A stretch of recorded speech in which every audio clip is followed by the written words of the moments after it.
Welcome back everybody, I hope you're having a great day today. In today's episode, I've got a whole bunch of concerning stories that are also going to be really entertaining, and I hope you're excited. Before we do start the episode, if you could like the video and subscribe if you want to, that would be amazing. And let's get into story number 1. Am I the a-hole for not forgiving my ex-fiancée and giving her a second chance? I'm using a throwaway account because some family members know my main. During COVID, my work went remote. I, 30 male, decided to move near one of my cousins about 8 hours away from where I was living. In December of 2020. A few months after that, I met my now ex-girlfriend, 26. In January of 2022, we moved in together. In January 2024, my work decided that everybody needed to do at least 3 days per week in office by June of 2024. I considered getting another job, but my work offered me a substantial pay rise and a relocation bonus if I stayed. After talking to my now ex, I decided to move. My now ex was in a job that she hated and wanted to make a change. I bought a house. Around the time we were moving, we found out that my now ex was pregnant. At this same time, before we officially moved, I bought a ring and I proposed, to which she said yes. We weren't planning for my now ex to work after the kid arrived, so she was not working when we moved. About 4 weeks after the move, my now ex was in a bad car accident. The guy was uninsured and the car was totaled. She was mainly fine, but she lost the baby. That was in early July. We were both devastated. My now ex took it really rough, which is understandable. I suggested us talking to a therapist, but she was hesitant to the idea. During this time, I worked and I did the bulk of the housework. It was really hard for her to get out of bed every day. She was emotionally on edge most of the time, and it was not uncommon for her to lash out at me rather easily. I tried to take it on the chin for the time being. Also, since her car was totaled, I let her use one of my vehicles. I have a newish car and a pretty old truck. I let her use my car. Around October, she started to improve, or so I thought. She had a friend from where we used to live come and visit. I'm not particularly fond of this friend, but I was happy for anything that appeared to be help, and she appeared to be helping. This brings us to the relevant events. A bit over a month ago, my best friend asked me if I could watch his son, who's also my godson, for the weekend after January 1st. I checked with my girlfriend and she seemed to be fine about it, so I agreed. About a week later, she said her friend wanted to come and visit that same weekend, which I was fine with. On Friday night, I hang out at the house with my godson while my now ex goes out with her friend. They come back decently drunk, loud, and pretty late. I ask if they can keep down the noise and my now ex gives a sarcastic, okay, and then I go to bed. The next morning, I wake up and I make cereal for my godson. I then go to the bathroom. When I come back to the kitchen, my now ex's friend is yelling at my godson, who knocked over the bowl of cereal onto the floor and made a loud noise. My godson is understandably upset. I take him to the room he's sleeping in and I talk to him a bit about what happened. After calming him down and setting up a show for him to watch, I go to my girlfriend, tell her what happened, and I say her friend needs to go right now. She defends her friend, says that I complained about them being loud, and it's only fair that my godson receives the same treatment. He's 5. She then goes on about how terribly I treat her, how I'm responsible for the miscarriage because I let her drive her older car when I had a new car. Oh no! She says that she's so tired of my crap and wants out of this house. I tell her, okay, no one's holding you here. She gave me the ring and the key to the house, took most of her clothes and left with her friend. She tried to take my car, but I told her she couldn't. That was a week and a half ago. I spoke to a family friend who's a lawyer about the formal eviction process. He said he could do it for a family and friends discount for $500. This past weekend, she reached out to me and she wanted to talk. She's back where we used to live and staying with the sister. She apologized to me, said that her friend's been in arrear over these months and her sister set her straight and she wanted to try and make us work and she'll cut off her friend. She also agreed to go to therapy. I told her no, I'm done. I've spent months trying to help and all that's done is cause resentment. She asked if I could at least help her out financially since she is without a job and a car and a place to live. I told her no. Some of our mutual friends are saying that I should at least give her a second chance. For me, I've been giving her lots of chances over these months and I'm at the end of my rope. Am I the a-hole? The top comment says, why give her a second chance? You've had enough. Yeah, I can't believe she said that OP was responsible for the miscarriage because OP let her drive her older car when OP had a new car. So now you're saying that OP's responsible for that? That's so awful. This comment says, not the a-hole. When somebody shows you who they are, believe them. She has revealed her true colors. How long before somebody else influences her? You did good, OP. Stay on course. She's only doing this because she has no other options. You deserve better than this. Take care. And the comment below that one says, not the a-hole. She left you. She gave you back the ring and the keys. She walked out. Now she's expecting you to just take her back because she's in a tough spot? Nah. She needs to figure things out on her own. It's good she's going to therapy, but that's for her, not for you. You don't owe her anything, especially not financial support after how she treated you. She needs to learn that actions have consequences and that she can't just run back when things get hard. And the comment below that too, you're done. I don't think giving her a second chance would help either of you. I would tell her that it's over. I'd say that as of right now, she hasn't done done anything to address what she's been going through, and there's nothing telling you that it won't happen again. Reminder that this started with her defending her hungover friend being abusive to a 5-year-old. Tell her if she spends time working in therapy, maybe you can reconnect at some point in the future. You're not going to wait around for that, but she needs to get help regardless. And moving on to story number 2. Am I the a-hole for promising my girlfriend that I'll help her with her loan, but now I'm backing out because she cheated on me? I, 23 male, have been together with my girlfriend, 24 female, for nearly 4 years. She was my first girlfriend. I loved her way too much, and to be honest, I still love her somewhat. We were school friends. My girlfriend in early 2024 said that she wants to apply for masters, and she asked me if I could help her. I instantly agreed because back then I thought she would become my wife and I should support her. So I asked my father if he could help fund my girlfriend's education. My father is quite successful and he agreed, but he said that he won't give her the money, that she should take a loan, and he'll cover up to 60 to 70% of the monthly payments. And my girlfriend's family and my family agreed. But 3 months ago, my girlfriend cheated on me. She came to me and said that she'd made a huge mistake. She'd got drunk at a party and kissed some other man, and they oraled each other and they had sex for a while in my own f***ing car. Oh, the betrayal. I was devastated. I loved her so much, and I forgave her. Or I pretended, I don't know. I was in depression since then, but I hid it from her and everybody. She apologized to me and said that she messed up, and she wanted to come clean and apologize to me and didn't want to hide it from me. I told her that I forgive her and she and her family took the loan. Call me petty or vengeful, but I was so hurt I didn't feel good about my partner sleeping around and expecting me to forgive her while seeking financial help from me just because my father's rich. Screw that. So a few days ago I told her that I'm breaking up with her and that she won't get any more financial help from us. She freaked out and said, why am I acting like this? And she thought I forgave her, but I just left. I told my father everything and he didn't even comfort me. He just told me that I've learned a lesson, and that's why he asked them to take a loan instead of just giving them money. I was kind of upset, but now she and her family are saying that if I was gonna leave her, I shouldn't have been petty and vengeful to the point that I would ruin her life just because she cheated, and told me that they will sue us. When I told my father, he said that if they want to go to court they can, but they'll just ruin their finances even more. Let them waste their money on their loan and court fees. They don't have any proof. It was only a verbal agreement. Now I realize that no matter how rude my father is to me, he always cared for me and thought of me. He did help my partner, but even planned just in case that I got betrayed, and he loves me. But I kind of feel bad for my ex-girlfriend, and I feel like I went too far in my anger. OP, she cheated on you in your own car. The top comment says, don't bite the hand that feeds you. I'm sorry for your loss. The comment below that says, not the a-hole, and honestly, this doesn't even need an explanation. She did something unforgivable. Under the influence or not, you are under no obligation to financially help her. This comment says, not the a-hole. Actions have consequences, and hers are now financial. Yeah, your ex-girlfriend cheated on you in your own car, OP.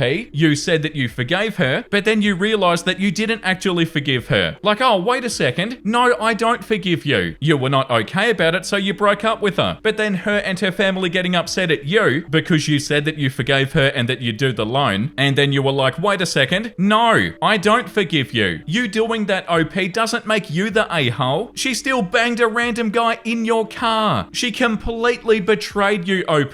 This comment says, not the a-hole. Do not feel bad for her. She knew what she was doing, and she was risking it all for that guy, even in your own car. I mean, come on. She knew what she was doing. Don't have any more contact with her. They'd probably use that for court. Just ignore the lot of them. They can pay off the loan. I also agree with other comments about therapy, just to help yourself sort everything out. Okay, moving on to story number 3. This one's on the Today I Messed Up subreddit. Today I messed up by forgetting about a rotting turkey. I need to tell you all a story about why I smell like rotting meat. I've got a big freezer in my basement, and last year when turkeys were cheap for Thanksgiving, I picked up an extra one and I put it in there. A few weeks ago, I noticed a smell coming from that area, and it turns out that my cat, or kid, who knows, had accidentally bumped and unplugged the freezer. In horror, we turned it back on and got everything out and into the trash, except the turkey, because we live in the country and we didn't want to put it out until right before the trash came, so that it wouldn't attract coyotes. Yeah, that's a legitimate concern at my house. And then I forgot about the damn turkey, until yesterday when the smell had finally busted through the freezer, hitting my nose with something akin to the scent I envision a bag of buttholes might have on a muggy summer day. I ran downstairs to grab the stupid thing. At this point, even coyotes aren't eating it, and its putrid turkey juices had frozen it solid to the floor of the freezer. Since there's nothing else in there, I unplugged it, assuming a few hours after that I could plop that stink balloon of meat loose, but no, still stuck. Always one to make a bad situation worse, I decided dumping a pot of hot water in there might loosen up the death grip the turkey corpse had on my freezer. This was a mistake. While it did not loosen the frozen seal, it did create some sort of filth brew, like the devil himself had made a turkey ooze brew brine in my basement freezer. Desperate, I huddled next to the meat sludge with a hairdryer, but all that did was cook the aforementioned death broth, sending its putrid aroma billowing up the stairs, through the air ducts and between the walls. It was about this time the neighbor kid stopped by, and their words when my door opened were, "Oh, why does your house smell like that?" By now, the smell had embedded itself not just in my house, but in my hair and my skin and my very soul. It's so deep in my nose that even fresh air smells of the death brine. By 8:30 p.m, the turkey had won the day. I left the freezer to thaw more, hoping to be able to wrench it loose the next day. I woke up early the next day and I bought 2 Glade scented candles, 4 things of Oda Ben, Febreze trash bags and a bag of rock salt. Why the rock salt? Because the stank brine actually froze overnight. It froze solid in my freezer that had been turned off with the lid open for 24 hours. How? Where was the freezing ability when the plug got knocked loose? I'm baffled but also impressed. So now the turkey was stuck in its own personal stank brine iceberg. Like some horrific twist on the sword in the stone, I poured salt in that bad boy to loosen the ice, and I waited. Also, fun fact, if you like clean linen scented candles to mask the smell of rotting meat, your house ends up smelling like somebody stuffed a decaying animal with a lot of dryer sheets. Several hours later, the smell had become unbearable. I grabbed a shovel and I plunged it into the icy hell broth, using it as a pry. In the process, I dented the hell out of the freezer liner, and my husband was mad, but I didn't care since by this point, I'm planning on throwing away not just the freezer, but the whole damn house. The shovel didn't work and the festering went on. The smell escalated. I had an idea, a horrible, awful idea. Technically, only the turkey wrapping was stuck. If I would have cut away the plastic and freed the rotting bird from its frozen womb, I could end this. Before I could talk myself out of it, I took a deep breath. I plunged my bare hands into the package, tugging on the foul carcass. My hands burned in the cold, and for one horrifying moment, I thought I'd rip it in half. Foul yellow jelly coated my hands and the smell burnt my eyes. I gave one final pull powered by sheer adrenaline, and it came loose. I stuck the green, yellow, and purple lump of flesh in a bag, and I ran as fast as I could for the trash outside. It was done, but I'll never feel clean again. Now I begin the slow and painful path towards being whoever I'm gonna be after this, because seeing a thing like this, smelling a thing like this, it changes a person. I'm probably gonna have to get a commemorative t-shirt made, or maybe a tattoo or something to mark this struggle. Is this why those guys in prison have tattoos of teardrops on their face? Probably. I'll figure it out. The real icing on this cake of meat stank though, I'm a vegetarian. I wouldn't have eaten the damn bird anyway. I just got it to feed my loving family. Tofu would never do me dirty like this. Oh my god, that was amazing. OP,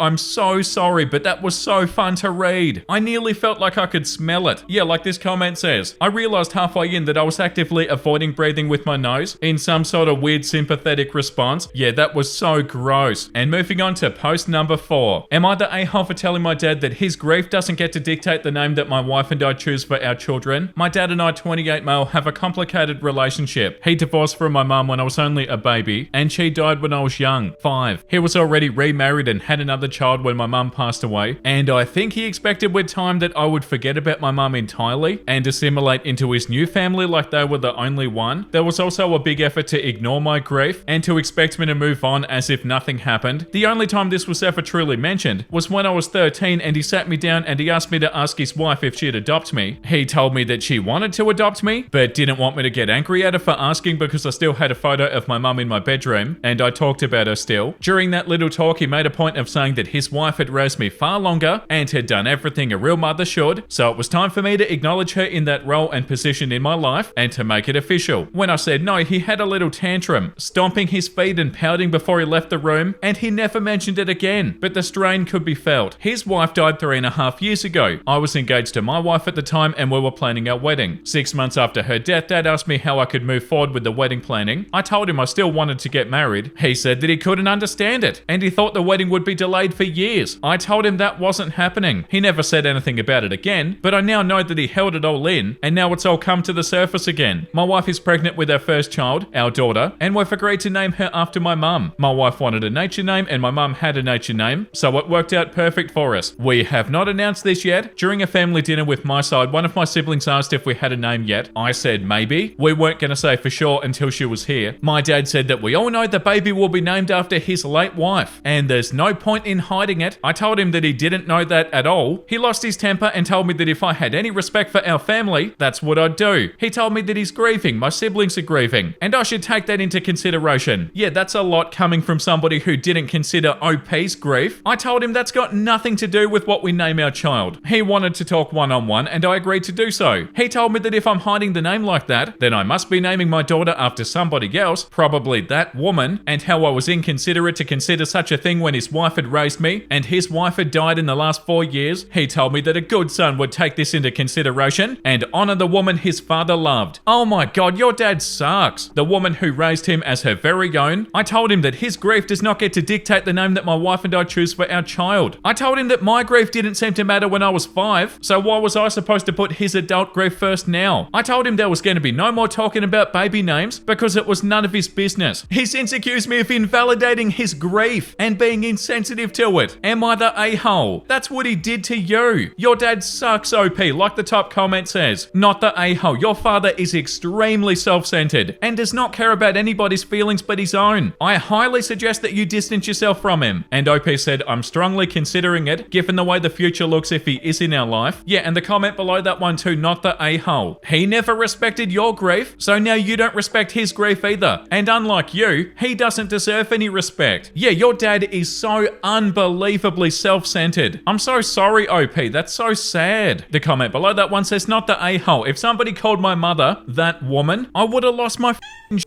If I were you, I'd limit contact during your wife's pregnancy and while the baby is young. He definitely doesn't seem stable or like he'd handle the name of your baby well. Yeah, that's another part of it that I couldn't believe. The fact that he called OP's mum that woman. But he has the audacity to say that OP's being insensitive. And this comment says, reminding your dad of how he treated you when you were grieving is brilliant, OP.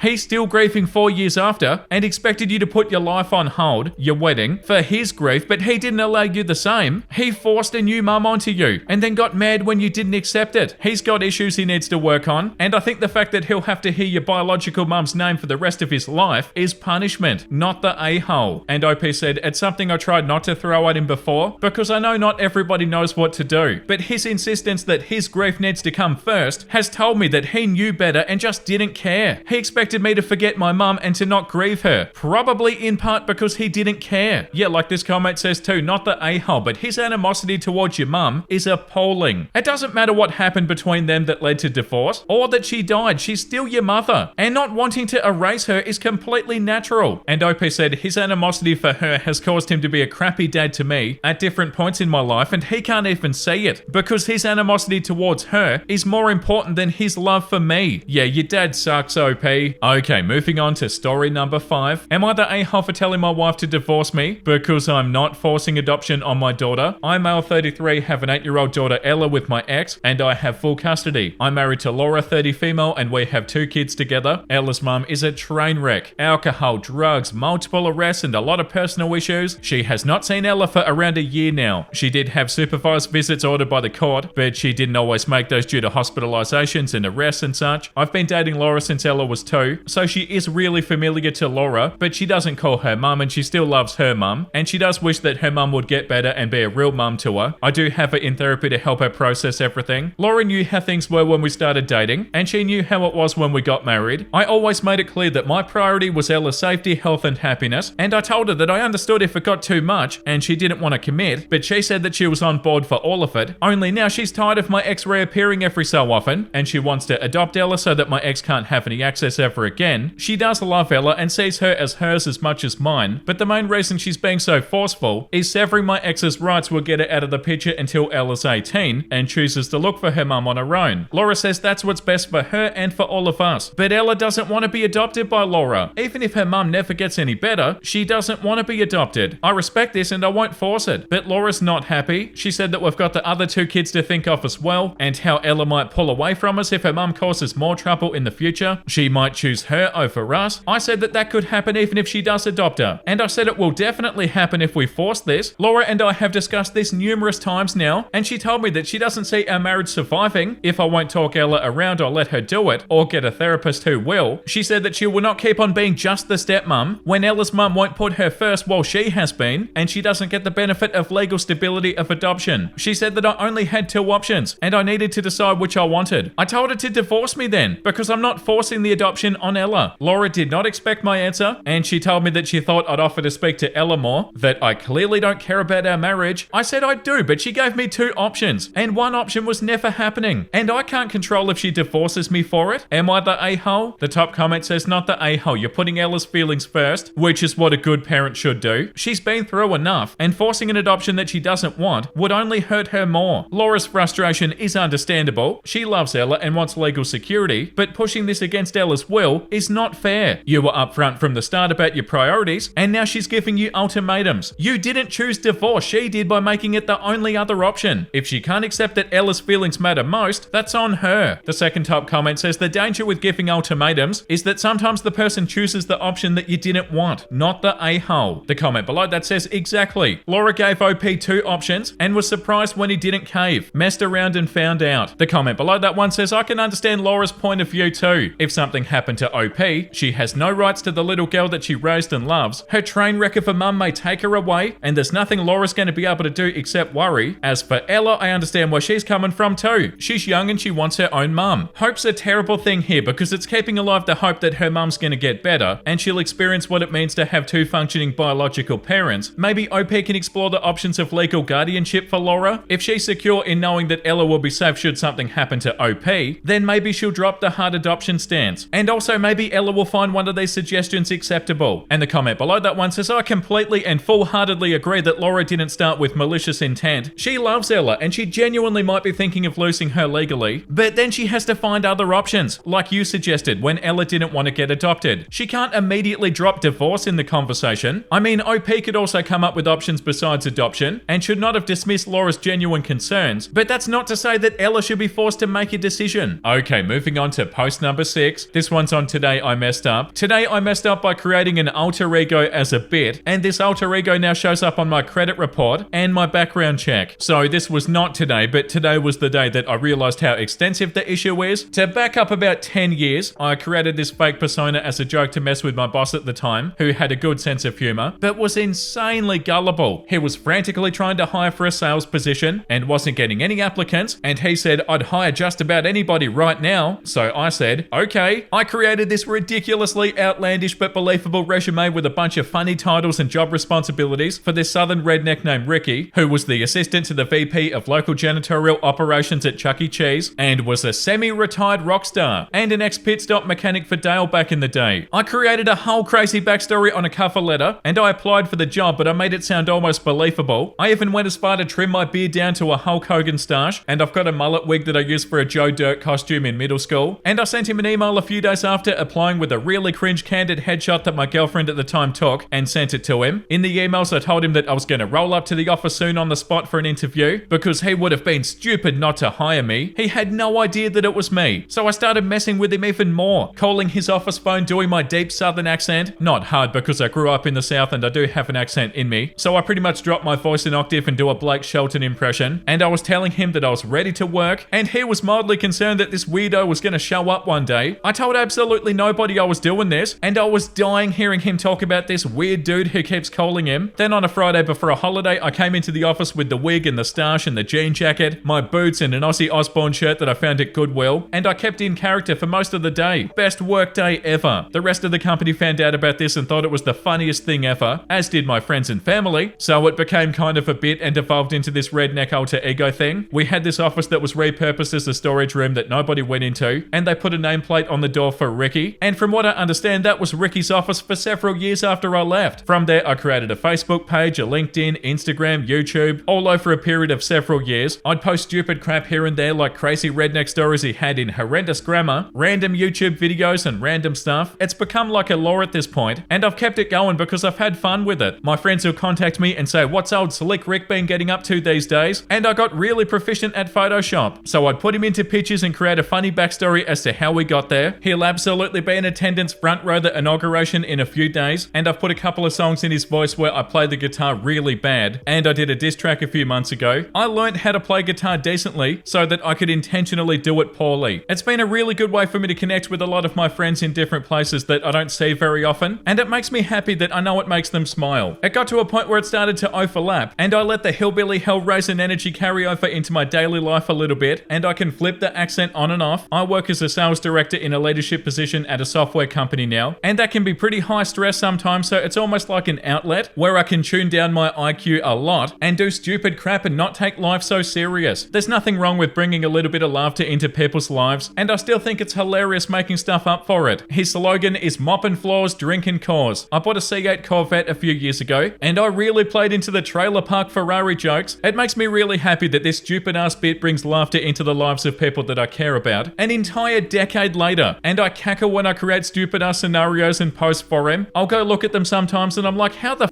did I even come up with that? Anyway, I started using his namesake for random things, burner emails and stuff that I don't want to sign up for using my name. Basically, I signed him up for everything that I didn't want to, or as an extra account legally that doesn't require a social security number. Old Ricky's got a crap ton of Starbucks rewards, that's for damn sure. This was all fun and games until today. My wife and I are currently trying to sell our current home, and we put in an offer that was accepted this morning. When working with the lender today, I have a credit monitoring program, and I called and asked a few verification questions since I have my credit, and one of them came up and asked for known associates, and Ricky came up, and I was like, what? After looking at my credit report, when my wife and I got married 2 years ago, we ended up renting out her home to this really kind older gentleman who still lives there. However, on not only my credit report, but also my wife's, it shows Ricky as the tenant and a known associate on background checks and searches. It also shows him as a co-tenant at a corporate apartment that I rented 5 years ago at every credit agency. He apparently even shows up in his own background checks minus a social. I'm assuming that's due to data mining crap, but that's really problematic because when I brought this up to our lender and said, that's a problem, as we intend to keep the rental, somehow our actual tenant doesn't even show up for them and they just see Ricky. It was so difficult to articulate that Ricky is somebody who doesn't exist, but we have an actual renter who does exist but doesn't show up as a tenant other than the lease documents that we have. The top comment says, is it possible that Ricky is real and you're the alter ego? And this comment says, commit to it. Ricky does exist. In fact, Ricky's even planning to get married and settle down. He's even asked you to be the best man. He'll have kids and they can come over to play at your place with your kids. You two can hang out as dads and crack open a beer and talk about dad stuff. That's so funny. Oh my god, Ricky's real. He's become a real person. Okay, moving on to post number 7. Am I the a-hole for telling a plus-size woman that I love being skinny? I dread going to my childhood friend's birthday party every year. We moved apart a decade ago, and even though I'll always care deeply about her, we're very different people now, and her friend group does reflect this. She has one friend, let's call her Amanda, who without fail has to comment on my weight every single time that she sees me. You're so skinny, do you even eat? Does your boyfriend care that you don't have curves? Your legs are like sticks. For the record, I eat plenty. I've got a fast metabolism which does keep me super thin. I keep a strong face when Amanda says this stuff to me, but truthfully, she's touching on my worst insecurities, and it makes me dread going to these parties every year. I was considering not going this year until I talked to my mum about it. My mum had what I thought was a great idea on how to deal with Amanda. She suggested that I pretend she's giving me a compliment. My mum told me, if Amanda says you're too skinny, just smile and say, thanks, I love being skinny. And if she looks disappointed at your response, you would have proven that she's trying to insult you. I thought that was great advice. However, something that I'd failed to mention to my mum was that Amanda was overweight. I didn't realize this meant I was entering potential a-hole territory. Anyway, the dreaded birthday party day comes, and of course, no surprise, Amanda immediately looks at my arms and comments about how tiny they are. I ignored this comment. Then later on in the day, we were standing in a group together and she was eyeing me up and down. She chuckled to herself and said, God, you're so skinny. And I thought, okay, here it is. Here's my moment. I turned to her, I smiled and I said, thanks, I love being skinny. And then, and I'm completely serious here, she slaps me in the face. I was in complete shock, just staring back at her, mouth hanging open with my hand on my cheek. Everybody was silent. She suddenly bursts into tears and runs out of the room. Two of her friends chase her. Only one other girl and my childhood friend asked if I was okay, but everybody else was shooting me dirty looks. I left the party, which sucked because I had a 2-hour commute and I'd planned to sleep over. The next day I was texting my childhood friend about it. She thinks that even though Amanda shouldn't have slapped me, that I was insensitive for saying that I love being skinny to a plus-size person. I argued that Amanda has been consistently insensitive to me every party, and I did not comment on her body, only my own. She told me that it's different because being skinny is socially acceptable, and that Amanda wouldn't usually do something like this, but I triggered her with my insult. My mum thinks I'm in the right, but this was all her idea, so of course she does. So am I the a-hole for what I said to Amanda? The top comment says, not the a-hole, I love your mum. This comment says Amanda was consistently rude about your body, and you did not attack hers. You just responded to her comments about yours. It's understandable to feel frustrated and to stand up for yourself, not the a-hole. The comment above that one says, not the a-hole, I'm petty, I'd press assault charges. Her having an issue with her weight doesn't give her the right to lay hands on anybody. The comment below that one says, skinny shaming is still body shaming? You've put up with her comments for years, and the one time that you stand up for yourself, you're the bad guy, not the a-hole, period. Okay, and moving on to story number 8. Am I the a-hole for refusing to demote my dog after my sister gave her baby the same name? I, 26 female, have a dog named Charlie. Charlie's a golden retriever that I adopted 4 years ago, and he's my best buddy. My sister Emily, 29 female, recently had her first child, a baby boy. She and her husband named him Charlie. At first I thought it was funny and I didn't really think much of it, but then Emily pulled me aside during a family gathering and said that it was confusing and disrespectful for me to keep calling my dog Charlie now that her son has the same name. She asked me to rename my dog. I told her no, Charlie's been his name for 4 years. He knows it, responds to it, and it's all on his paperwork. Changing it would be weird for him and for me. She got really upset and said that it's not fair for her son to share a name with a dog, especially in family settings. She thinks it'll lead to jokes and confusion as her son grows up. My parents have weighed in, and while my dad says that it's ridiculous to expect me to change my dog's name, my mum says that I should consider it to keep the peace.